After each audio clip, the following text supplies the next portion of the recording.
right, I'm not left, I'm not Republican, I'm not Democrat, I'm not libertarian. I'm a human being that wants the best for the rest of the human beings, and I want some common sense, and I want to be left alone. I want to pay low taxes. I want to be able to go build things and prosper and get all the things that have been promised to me in the Constitution of this country. That's what I want. And until people wake the up and stop identifying with left or right, Republican, Democrat, black, white, gay, straight, all the shit, until we figure that out and stop doing that, we will continue to be abused by these people who hold the power.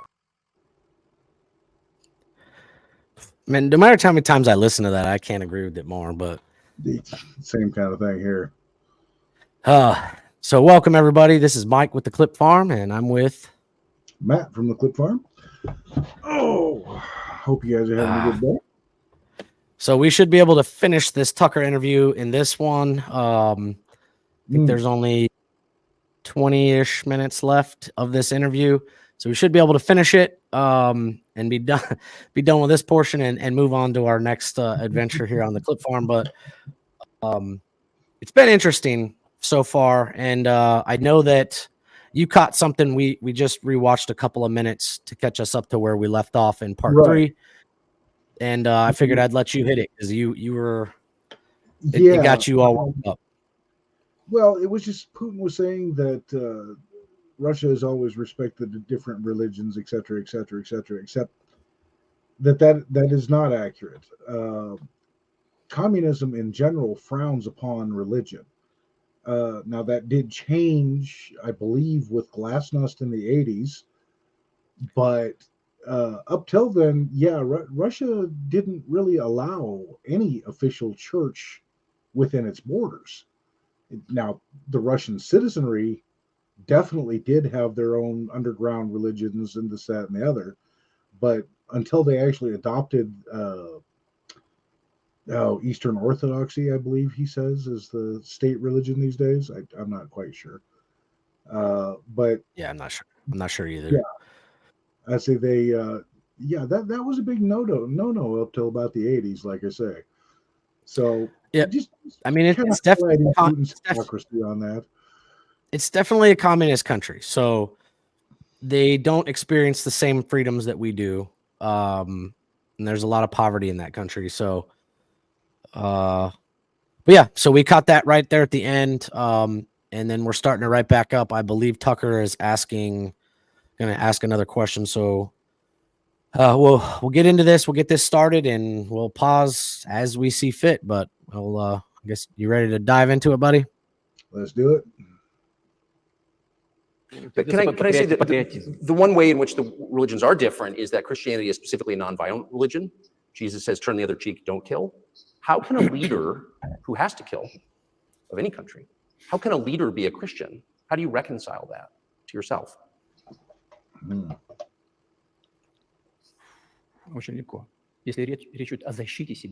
It is very easy. When it comes to protecting oneself and one's family, one's homeland, we won't attack anyone. When did the developments in Ukraine start? Since the coup d'etat and the hostilities in Donbass began, that's when they started. And we're protecting our people, ourselves, our homeland, and our future. As for religion in general, you know, it's not about external manifestations. It's not about going to church every day or banging your head on the floor. It is in the heart. And our culture is so human-oriented. Dostoevsky, who was very well known in the West and the genius of Russian culture, Russian literature, spoke a lot about this, about the Russian soul.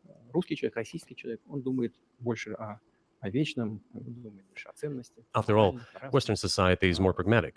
Russian people think more about the eternal, about moral values. I don't know, maybe you won't agree with me, but Western culture is more pragmatic after all. I'm not saying this is bad. It makes it possible for today's golden billion to achieve good success in production, even in science and so on. There's nothing wrong with that. I'm just saying that we kind of look the same. So do you see the supernatural at work as you look out across what's happening in the world now? Do you see God at work? Do you ever think to yourself, these are forces that are not human? Да нет, я, честно говоря, так не думаю. Я думаю о том, что No, to be honest, I don't мировое think сообщество so. развивается вот по своим My внутренним opinion законам. is that the development of the world community is in accordance with the inherent laws, and those laws are what they are. Так было всегда в истории человечества.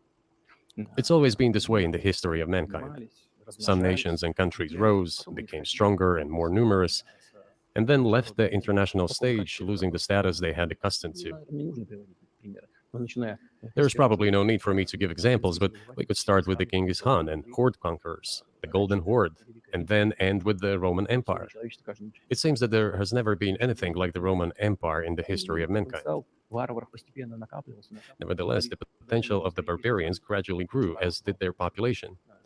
In general, the barbarians were getting stronger and begun to develop economically, as we would say today. Экономически они стали укрепляться. This eventually led to the collapse of the Roman Empire and the regime imposed by the Romans. 500 лет. Этот процесс, However, it took 5 centuries for the Roman Empire to fall apart. в сегодняшней ситуации The difference with what is happening now процессы изменений is that all the processes of change are happening at a much faster pace than in Roman times. So when does the AI empire start, do you think? Yeah. Oh, all right. But so before he gets into whatever that weird AI question was there, Hmm. I think that was a direct shot at the U.S. I think think that was he's saying that we are the Roman Empire, Yeah. and I don't know. The Roman Empire, it wasn't. I mean, they may have been defeated by the barbarians, is what I'm assuming he's saying. But really, what took Rome down was Rome.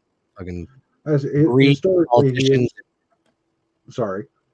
I say historically, he is fairly correct about the Golden Horde of Genghis Khan essentially being a good part of the demise of the Roman Empire. They went through and just captured stuff that the Romans couldn't hold because the empire was already starting to fail. So, but yeah, it was that Roman Empire. From what I read, and like I said, in most of the history is written by the victors, but a lot of what I followed on the Roman Empire was a lot of politics and greed, and that's what ultimately made it fall, which is interesting when you look at the dynamics in the U.S. right now. Definitely parallels to be drawn.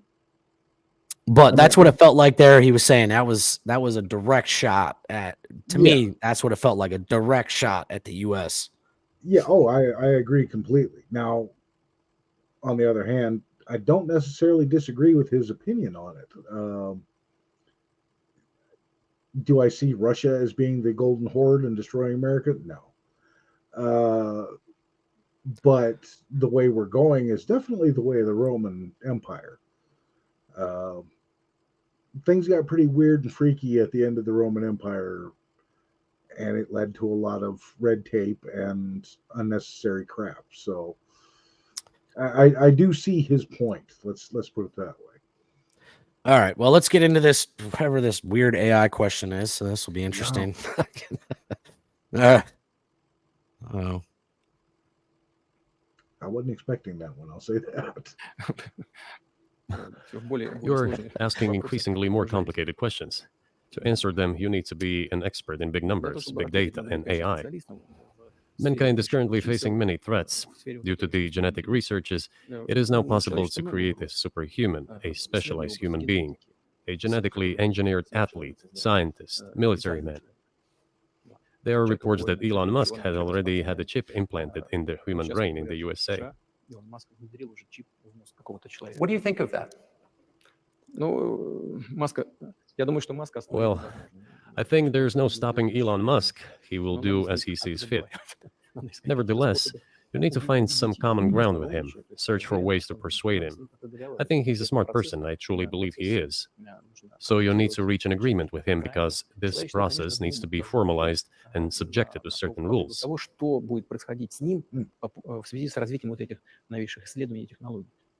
Humanity has to consider what is going to happen due to the newest development in genetics or in AI.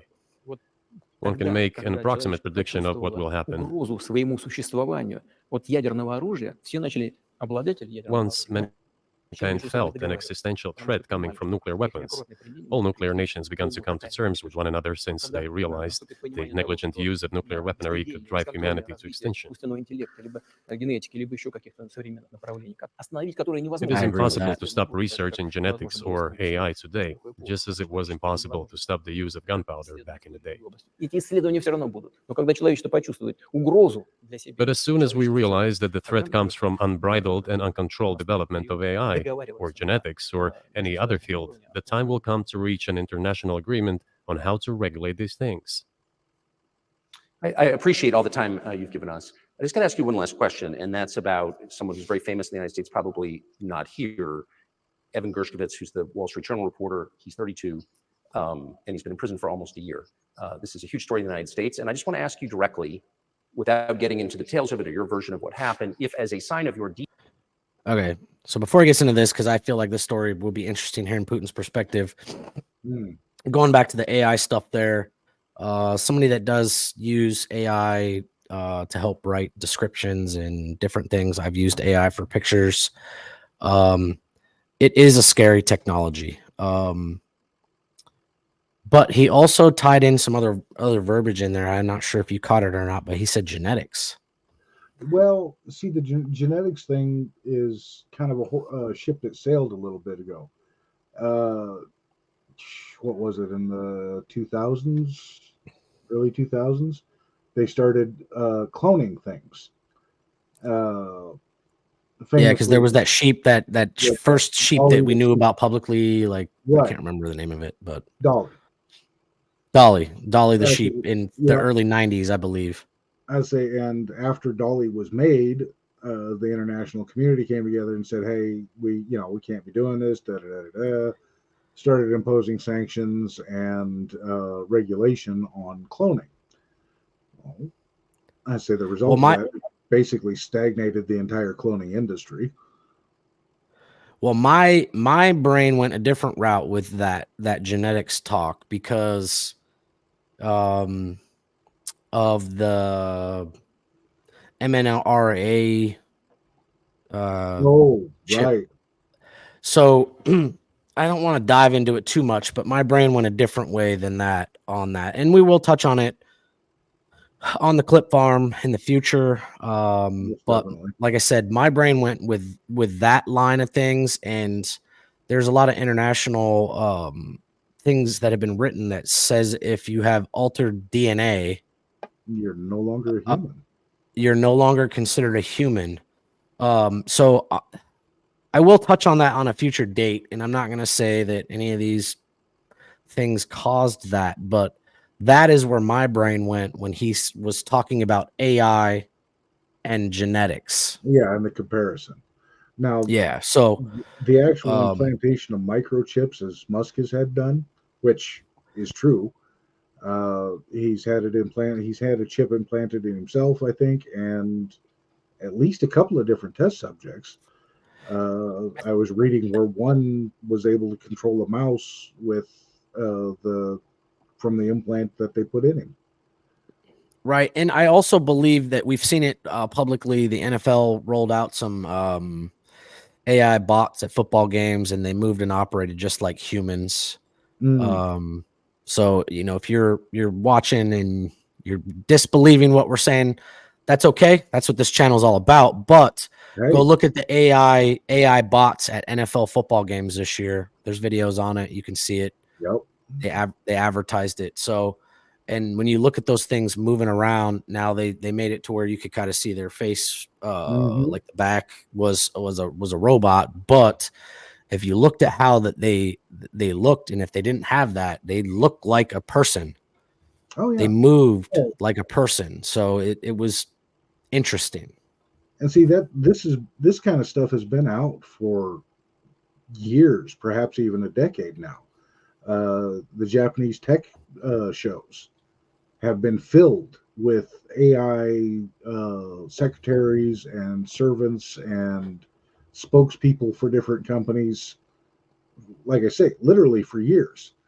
And yes, you can still tell that they are a robot being run by AI, but they're getting better all the time.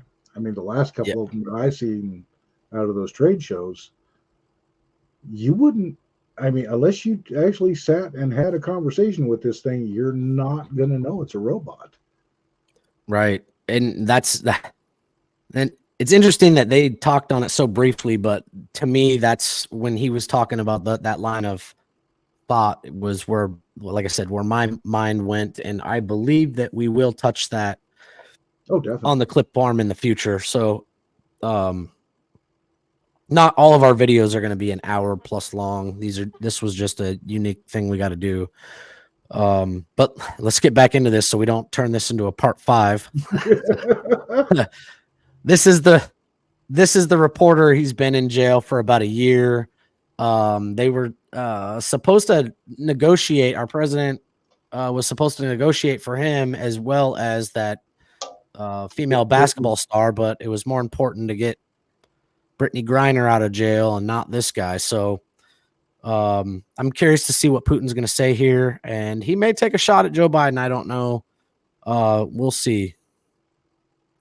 Before we hit play, do you got anything else we want to hit before we go? No, no, just keep going. Okay. All right. I'll get way too deep into the soup. All right. Let's go. Decency, you would be willing to release him to us and we'll bring him back to the United States.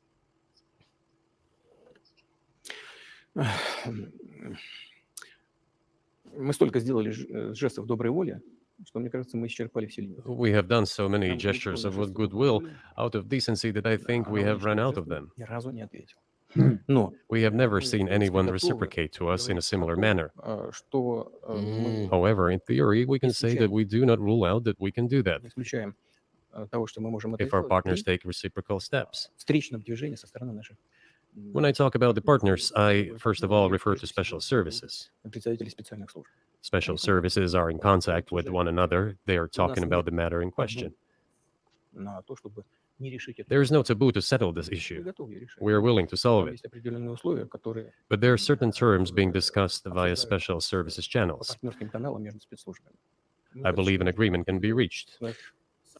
So typically, I mean, this stuff has happened for obviously centuries. One country catches another spy within its borders, it trades it for one of its own intel guys in another country. I think what makes it, and it's not my business, but what makes this different is the guy's obviously not a spy, he's a kid. And maybe he was breaking your law in some way, but he's not a super spy. And everybody knows that. And he's being held hostage in exchange, which is true. With respect, it's true. And everyone knows it's true. So maybe he's in a different category. Maybe it's not fair to ask for somebody else in exchange for letting him out. Maybe it degrades Russia to do that.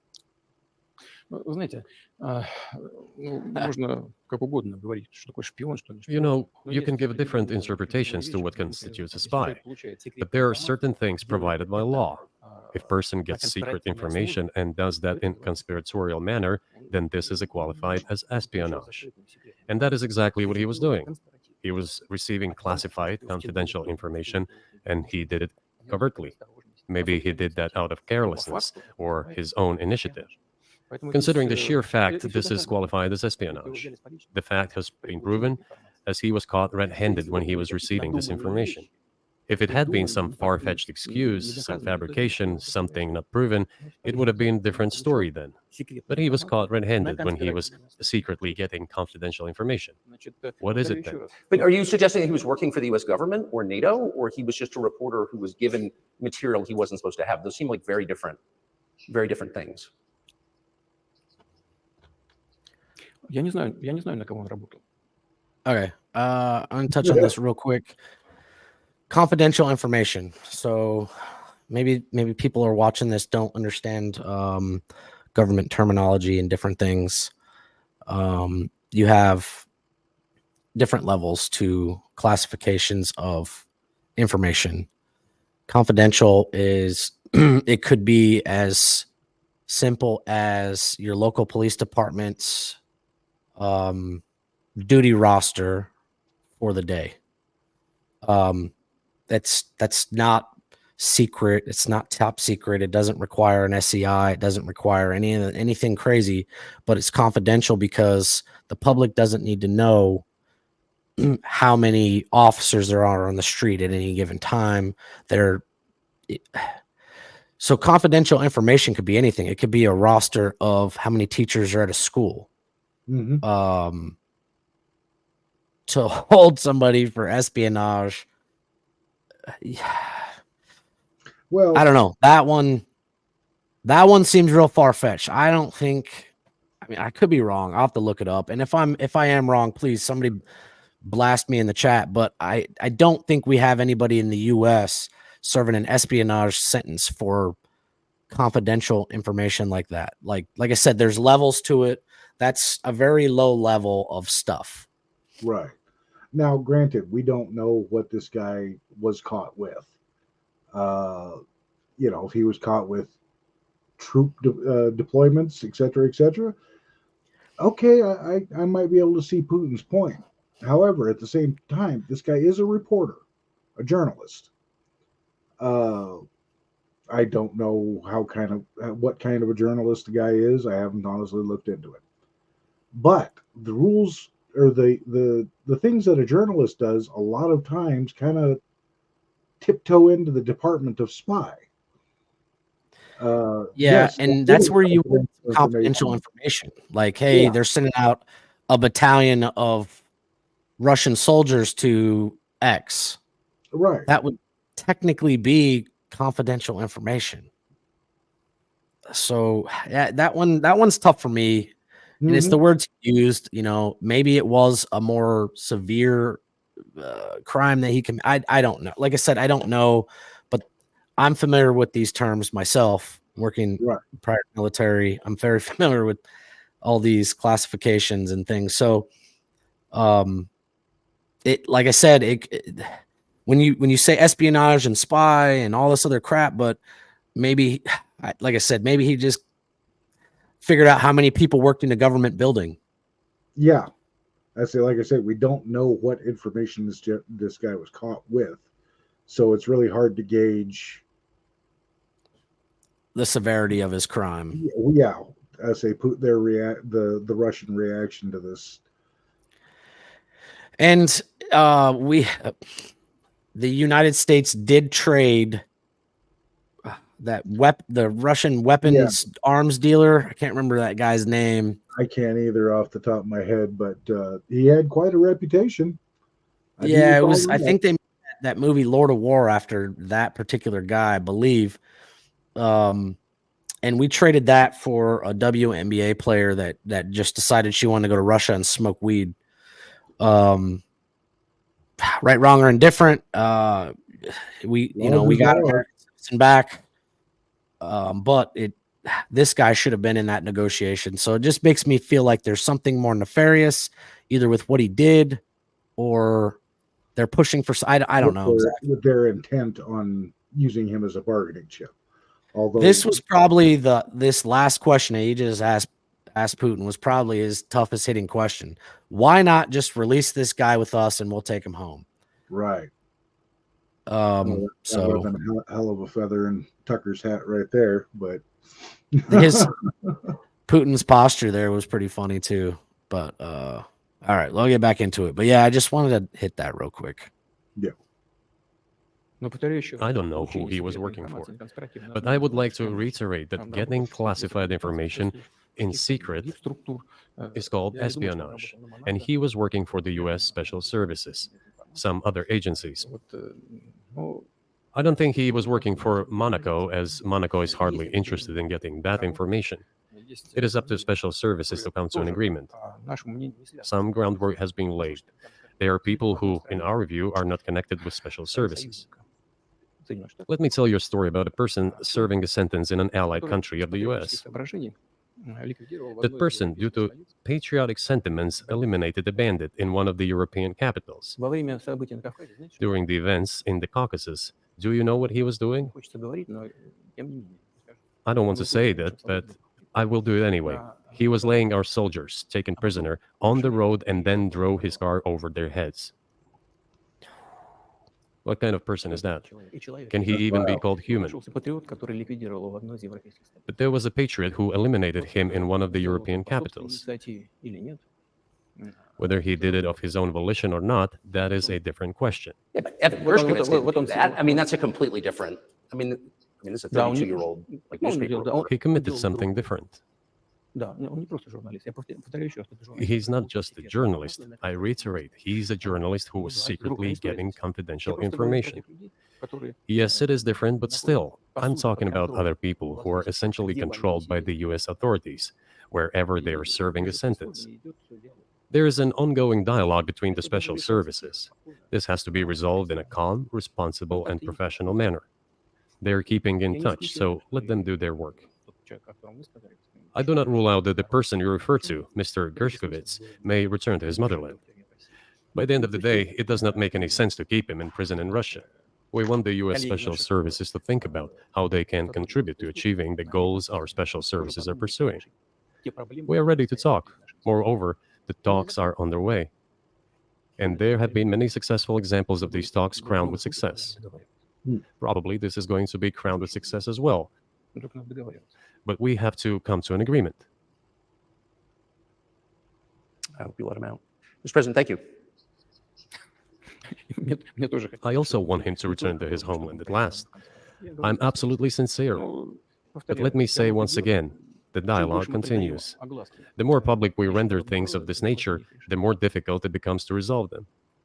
Everything has to be done in calm manner. I wonder if that's That's true what with the war, though. Also, I mean, I guess I want to ask one more question, which is, and maybe you don't want to say so for strategic reasons, but are you worried that what's happening in Ukraine could lead to something much larger and much more horrible? And how motivated are you just to call the U.S. government and say, let's come to terms?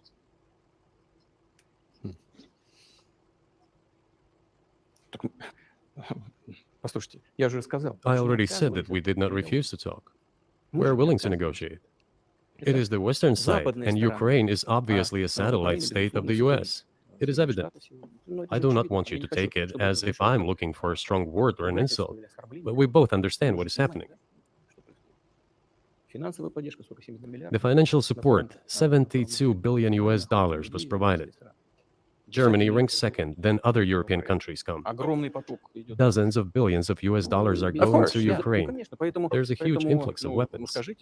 In this case, you should tell the current Ukrainian leadership to stop and come to a negotiating table, rescind this absurd decree. We did not refuse. Sure, but you already said it. I didn't think you meant it as an insult because you already said correctly, it's been reported that Ukraine was prevented from negotiating a peace settlement by the former British Prime Minister acting on behalf of the Biden administration. So, of course, they're a satellite. Big countries control small countries. That's not new. Whoa. And that's why I asked about What did you dealing just say directly there? with the Biden administration, which is making these. I think I need to rewind that. Did you catch that? I'm He not said, sure if that's good. all right, so he said that Ukraine couldn't negotiate because the British Prime Minister said so because of the United States. I want to play that again and make sure I heard that correctly. I want to play it one more time. I went back a little bit. We did not refuse. Sure, but you already said it. I didn't think you meant it as an insult because you already said correctly. It's been reported that Ukraine was prevented from negotiating a peace settlement by the former British Prime Minister acting on behalf of the Biden administration. So, of course, they're a satellite. All right. Did you catch it that time? I did. That is interesting. Boris, whatever his name was, the British PM at the time, Yep. step on that deal. Now, whether that was at the urging of the United States, How is it possible that Great Britain has any say in what Ukraine can do? They're not a part of the UN. right? They're getting money. He did say, Putin said they're getting money from the US and Russia, or not Russia, but the US, Germany, and U.S., Germany, Can't remember. Britain, France. There's a few of them.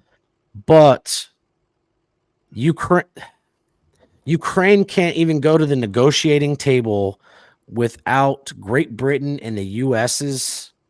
Well, as I remember it, Boris basically convinced, or whatever is the British PM convinced Zelensky that the deal that the Russians were offering was not worth the paper it was written on. I can't recall details of that at this point, But yeah, I say the British PM did basically crap on that deal. Yeah, that was so far. This is the most interesting part of the whole interview right here, because that was the entire interview right there summed up in that one sentence. Right. Now, why a British PM, as you say, would have any influence over the sovereign nations, any sovereign nation, decisions on whether to negotiate or not, that's the. I mean, that opens a lot of can of worms right there, not just one. It seems like just a good money laundering scheme is what it seems like. And we're just going to keep policing Germany, Great Britain, and the United States, and we're not going to negotiate. Right. Man, that's weird. It's weird. Oh. And like I said, I believe in part 3, Putin said that to resolve this, he never mentioned Zelensky or Ukraine. He said he has to meet with the president and go through our services to negotiate a deal. But yeah, that was, like I said, man, that I think just that little line right there just made this entire interview very, I think it just wrapped it all up. But we'll play the rest. But yeah, that was one of those ones that just fucking punched me right in the face. Yep. Grabbed your ear. Big countries control small countries. That's not new. And that's why I asked about dealing directly with the Biden administration, which is making these decisions, not President Zelensky of Ukraine. Если администрация Зеленского на Украине отказалась от переговоров, well, if the Zelensky administration in Ukraine refused to negotiate, I assume they did it under the instruction from Washington. If Washington believes it to be the wrong decision, let it abandon it. Let it find a delicate excuse so that no one is insulted. Let it come up with a way out. It was not us who made this decision. It was them. So let them go back on it. That is it. However, they made the wrong decision, and now we have to look for a way out of the situation to correct their mistakes. They did it, so let them correct it themselves. We support this. So I just want to make sure I'm not misunderstanding what you're saying. I don't think that I am. I think you're saying you want a negotiated settlement to what's happening in Ukraine. Right. And we made it. We prepared a huge document in Istanbul that was initialed by the head of the Ukrainian delegation. He affixed his signature to some of the provisions, not to all of it. He put his signature, and then he himself said, we were ready to sign it and the war would have been over long ago, 18 months ago. However, Prime Minister Johnson came, talked us out of it, and we missed that chance. Well, you missed it, you made a mistake. Let them get back to that, that is all. Why do we have to bother ourselves and correct somebody else's mistakes? I know one can say it is our mistake. It was us who intensified the situation and decided to put an end to the war that started in 2014 in Donbass, as I have already said, by means of weapons. Let me get back to further in history. I already told you this. We were just discussing it. Let us go back to 1991, when we were promised that NATO would not expand, to 2008, when the doors to NATO... Okay, before he tricks us, because he's good at that. Oh man, so they initially had, between Russia and Ukraine, they met in Istanbul and they agreed to a lot of terms. There was a couple provisions that they needed to address. This was between Russia and Ukraine, and by all means, we're only hearing Putin's side. We haven't heard the Ukrainian side. And the U.S. Well, he said Great Britain. Johnson said no, that deal. And that ended it. And then right now, Putin's playing the fuck with your mind thing. He jumped to 2014, and now he's going back to 91. So, though, I think he's just trying to end this on a good note, and he's trying to confuse us at the very end. But it's interesting that they met and they had an initial resolve signed with some revisions, and then Great Britain's Johnson came in and said, no, you're not doing that. Now, that could have been written terrible for Ukraine. So we don't know what was in that document. Right. Well, and that's common diplomacy. Both sides send their delegates to talk it out. The delegates hash out.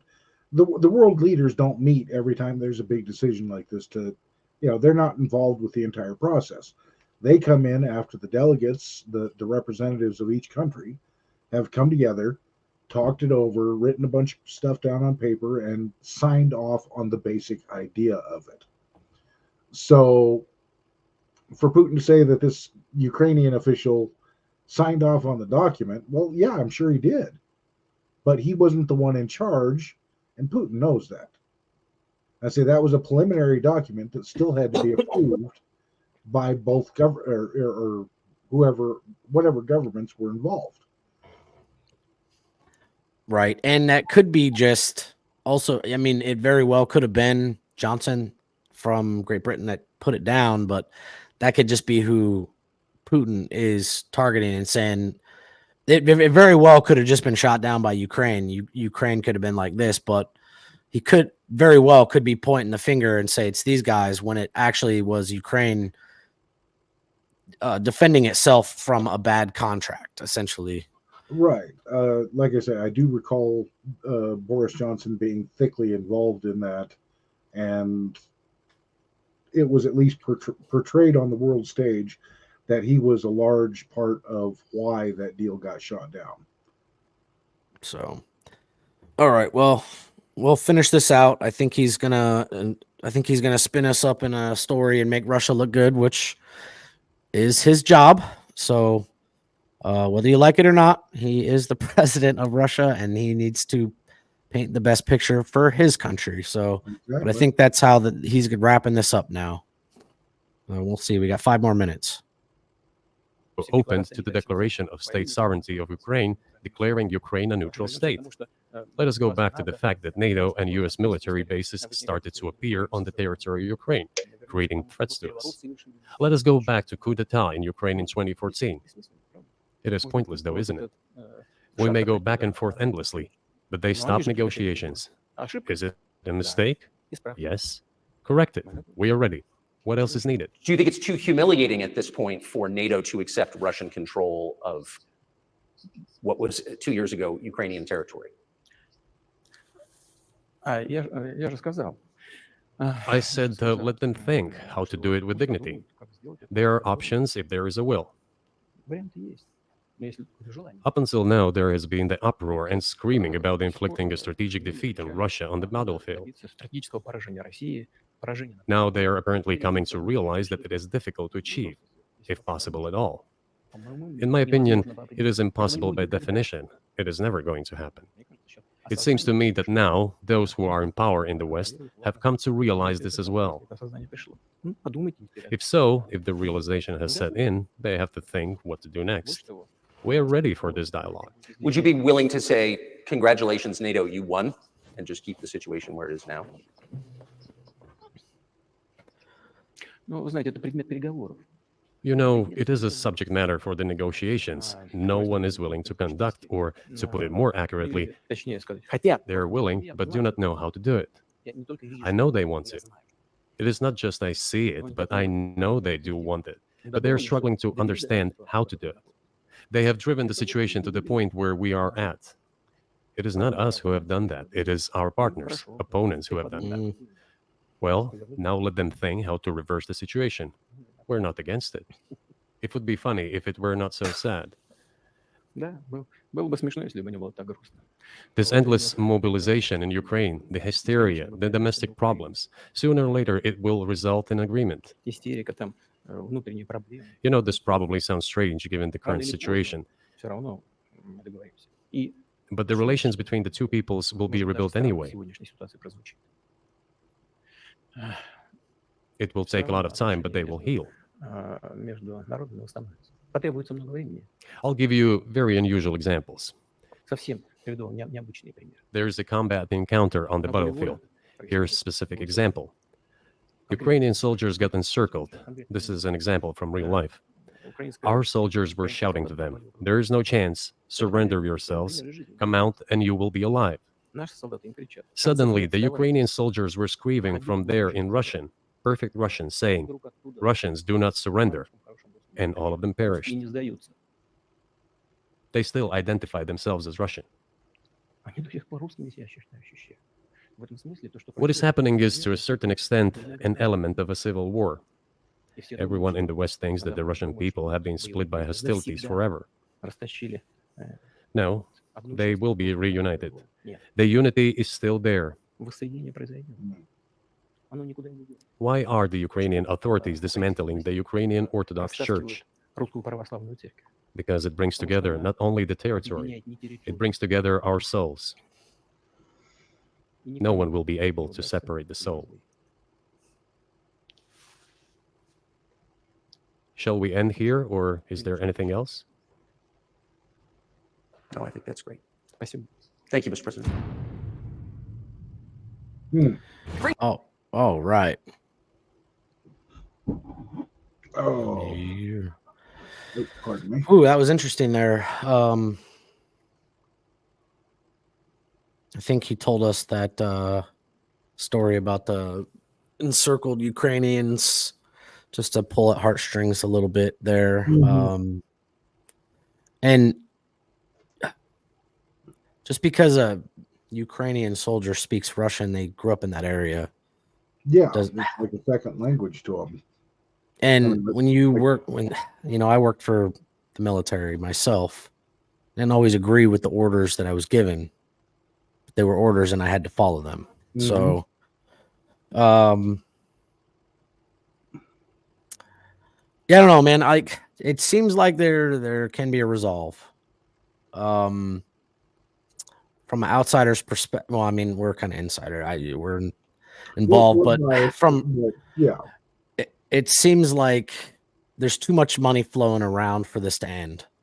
From Great Britain, Germany, the U.S., there's too much money going to certain places. I don't see it ending. And it sounded like at the end that Russia had basically taken quite a bit of Ukrainians' land that I don't know that I had heard on the news out here. So whether that's true or not, I don't know. But it did sound like, from Putin's perspective, that they basically seized a bunch of Ukrainian land. So yeah. Oh, darn it. Sorry, my thoughts just went up my ear. it's all good, man. Yeah, that was today's one was interesting. He said some key things at the end, and I felt like that was the whole interview. Last couple of questions were definitely on the interesting side. Yeah, and I really appreciate Tucker. I know because we're filming this 2 weeks or something after the interview. Mm-hmm. Tucker's been getting hell about this, being called a traitor and all this other crap. Yeah, which I don't understand at all. Tucker did a great job for what he could do. He was a pretty softball on the questions, but you got to remember, he was in the heart of Russia. Yeah. They have an American locked up right now because he got not even classified information. So, well, and see, that was one thing I did notice. Putin kept switching back between the two classifications. One minute it was confidential or whatever. The next minute it was classified. Which was it? That does make a little bit of a difference. it does make it. Those two words mean different things. So, but yeah, like I don't know that particular kid's case. No.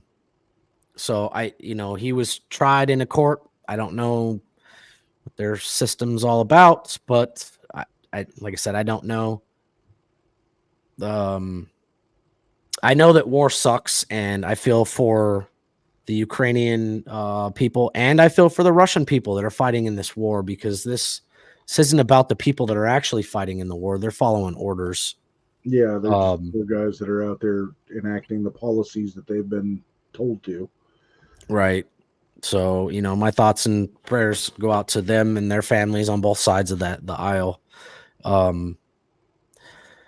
I hope like me personally, I hope there's a resolve soon for both of those two countries and everybody else that's paying for this. It needs to end. It really does, because it seems like it can be resolved. Not everybody's going to be happy with the resolve, but I think it can be resolved, and it needs to. No, well, and you're never going to make everybody happy in any war settlement. That's why they call it a compromise. There's going to be hurt feelings. They might be able to distribute it on both sides a little more equally, but somebody's coming away butthurt. Oh, absolutely. Absolutely. Oh, but with that one being said, we will be back again. I don't know what we're doing. Obviously not coming back with the Tucker Carlson, so you have to stay tuned for what we got coming next. Yeah. But, real quick, on our the American media, well, the international media generally, taking Tucker to task and threatening to have him locked up or tried for treason or this, that, and the other. I'd just like to point out their utter hypocrisy in this matter, since CNN literally sent a reporter over to interview the Palestinian Liberation Authority days after Tucker went over to interview Putin.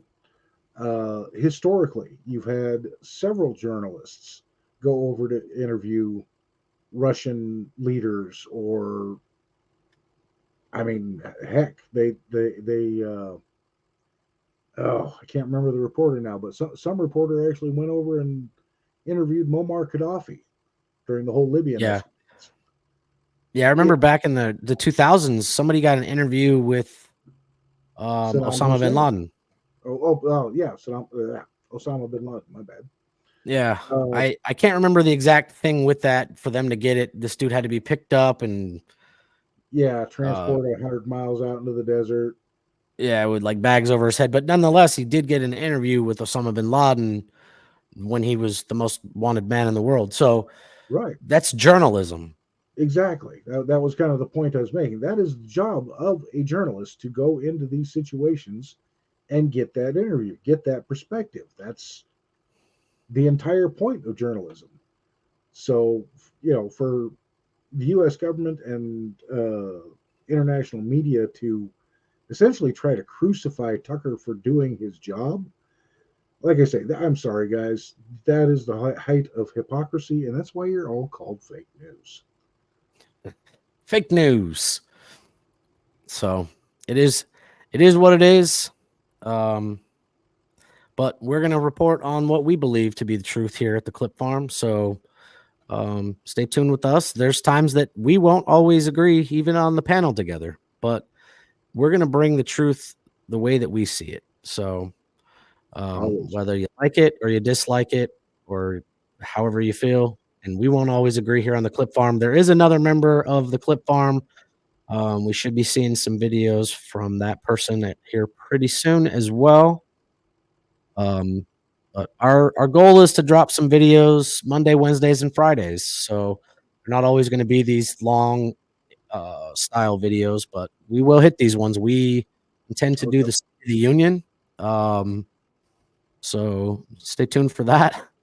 That one is just going to be one long video. So I think the way we'll do that one is when the State of the Union starts, we'll start recording and we will let our president get through whatever his talking point is, and then we will talk about whatever he talked about, and then we will finish. That will probably be one long video, but probably an hour or two after the State of the Union, that video will drop here on the Clip Farm as well. Well, that's the plan anyway. We're gonna try. We're gonna try our best. That is coming up in 5 days. Crap. Already? Yeah, the 7th. We got to start getting ready for that. Oh man. So, guess we're busy this weekend getting stuff ready. But if you made it this far, you watched all 4 parts. I can't thank you enough. I appreciate you. And we will see you in the next one. Everybody have a good one.